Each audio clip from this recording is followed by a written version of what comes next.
नमस्कार, मैं हूं निकिता और आप देख रहे हैं सत्यहिंदी.com। चलिए एक नजर डालते हैं अब तक की सुर्खियों पर। अमेरिकी राष्ट्रपति जो बाइडेन कल 7 सितंबर गुरुवार को भारत आ रहे हैं।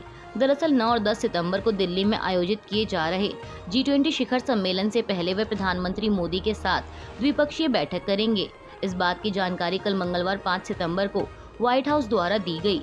अमेरिका के राष्ट्रीय सुरक्षा सलाहकार जेक सुलिवन ने बताया कि राष्ट्रपति गुरुवार 7 सितंबर को G20 नेताओं के शिखर सम्मेलन में भाग लेने के लिए भारत में नई दिल्ली की यात्रा करेंगे और शुक्रवार 8 सितंबर को राष्ट्रपति बाइडेन भारत के प्रधानमंत्री मोदी के साथ द्विपक्षीय वार्ता में हिस्सा लेंगे, जिसके बाद शनिवार और रविवार यानी 9 और 10 सितंबर को राष्ट्रपति G20 शिखर सम्मेलन के आधिकारिक सत्र में भाग लेंगे।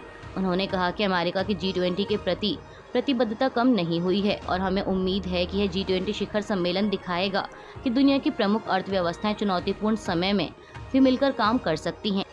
इसलिए हम दिल्ली जा रहे हैं।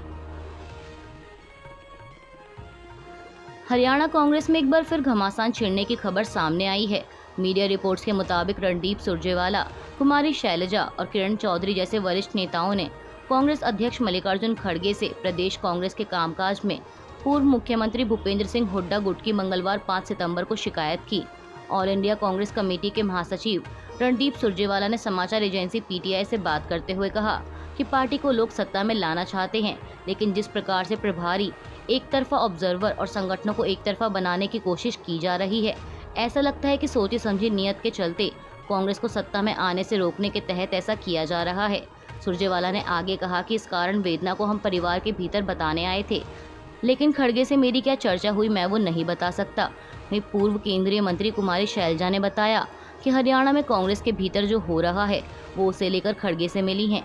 उन्होंने कहा कि जिले में जिस प्रकार के प्रभारी लगाए हैं उसको लेकर कांग्रेस के वर्कर नाराज हैं। प्रभारी जिस तरीके की बात कर रहे हैं वो कांग्रेस को मजबूत करने वाली नहीं है। उन्होंने दावा किया कि हरियाणा की जनता कांग्रेस की ओर देख रही है। हमसे और पार्टी से लोगों को काफ़ी उम्मीद है, लेकिन कोई गुटबाजी को बढ़ावा दे रहा है तो इससे हमारी गलत तस्वीर जा रही है। G20 समिट के दौरान राष्ट्रपति भवन में होने वाले डिनर कार्यक्रम के निमंत्रण में प्रेसिडेंट ऑफ इंडिया की जगह प्रेसिडेंट ऑफ भारत लिखने पर एक नया विवाद शुरू हो गया है। दरअसल इसे लेकर विपक्षी गठबंधन इंडिया केंद्र सरकार पर हमलावर है। उनका कहना है कि यह सब हमारे कारण हुआ है। इसे लेकर कांग्रेस महासचिव जयराम रमेश ने सोशल मीडिया प्लेटफॉर्म X पर लिखा कि यह खबर वास्तव में सच है कि राष्ट्रपति भवन ने G20 शिखर सम्मेलन में 9 सितंबर के लिए प्रेसिडेंट ऑफ इंडिया की बजाय प्रेसिडेंट ऑफ भारत के नाम पर निमंत्रण भेजा है। उन्होंने लिखा कि अब संविधान के अनुच्छेद 1 में पढ़ा जा सकता है, भारत जो इंडिया था राज्यों का एक संघ होगा, लेकिन अब इस राज्यों के संघ पर भी हमले हो रहे हैं। जयराम रमेश ने प्रधानमंत्री मोदी पर तीखा हमला बोलते हुए आगे कहा कि PM मोदी इतिहास को तोड़ मरोड़ कर पेश कर रहे हैं और भारत को बांटने का काम कर रहे हैं, लेकिन हम विचलित नहीं होंगे। आखिर इंडिया के घटक दलों का उद्देश्य क्या है?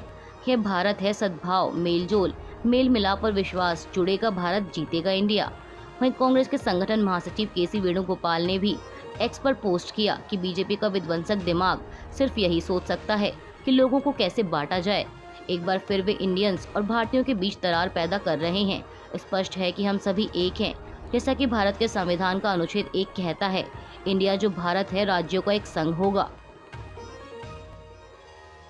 प्रेसिडेंट ऑफ इंडिया की जगह प्रेसिडेंट ऑफ भारत किए जाने के मामले पर पश्चिम बंगाल की मुख्यमंत्री ममता बनर्जी ने कहा कि यह भली भांति ज्ञात है कि इंडिया ही भारत है, तो अचानक ऐसा क्या हुआ कि आधिकारिक संदेश में देश का उल्लेख करते हुए केवल भारत का इस्तेमाल करने की ज़रूरत आ पड़ी। उन्होंने कहा कि अंग्रेजी में हम इंडिया कहते हैं, इंडियन कॉन्स्टिट्यूशन कहते हैं, जबकि हिंदी में हम इसे भारत का संविधान कहते हैं। हम सभी भारत कहते हैं, इसमें क्या नया है?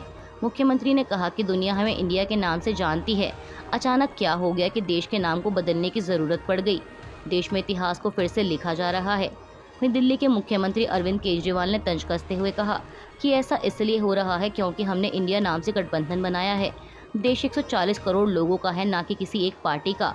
आम आदमी पार्टी प्रमुख ने दावा किया कि बीजेपी इंडिया गठबंधन से भयभीत है और यही कारण है कि वह इस तरह के बदलावों का सहारा ले रही है। उन्होंने इसे देशद्रोह करार दिया।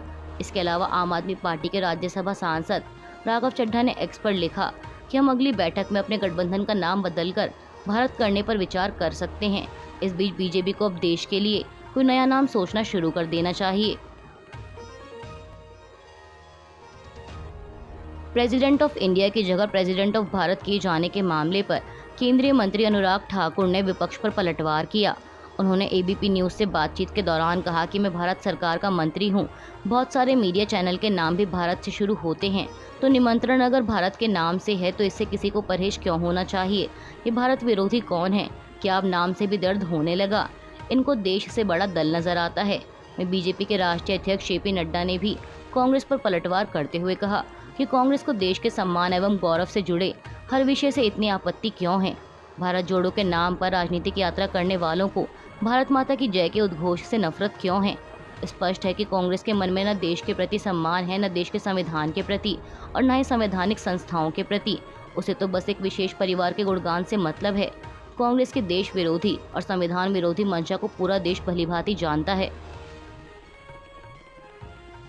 प्रेसिडेंट ऑफ इंडिया की जगह प्रेसिडेंट ऑफ भारत किए जाने के मुद्दे को लेकर सत्तारूढ़ बीजेपी और विपक्षी गठबंधन इंडिया आमने सामने आ गए हैं। इस बीच बीजेपी प्रवक्ता संबित पात्रा ने पीएम मोदी की इंडोनेशिया यात्रा की जानकारी देते हुए सोशल मीडिया प्लेटफॉर्म एक्स पर एक पत्र साझा किया, जिसमें पीएम मोदी के लिए the prime minister of Bharat लिखा गया है। संबित पात्रा की ओर से पोस्ट किए गए पत्र में लिखा है कि भारत के प्रधानमंत्री नरेंद्र मोदी की इंडोनेशिया गणराज्य की यात्रा 7 सितंबर 2023 को होगी।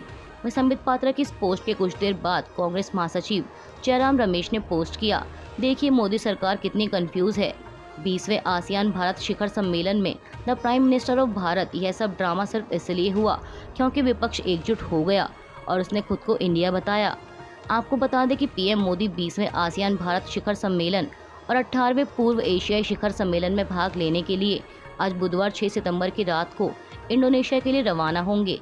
इंडोनेशिया आसियान यानी दक्षिण पूर्व एशियाई देशों के संगठन शिखर सम्मेलन की मेजबानी कर रहा है।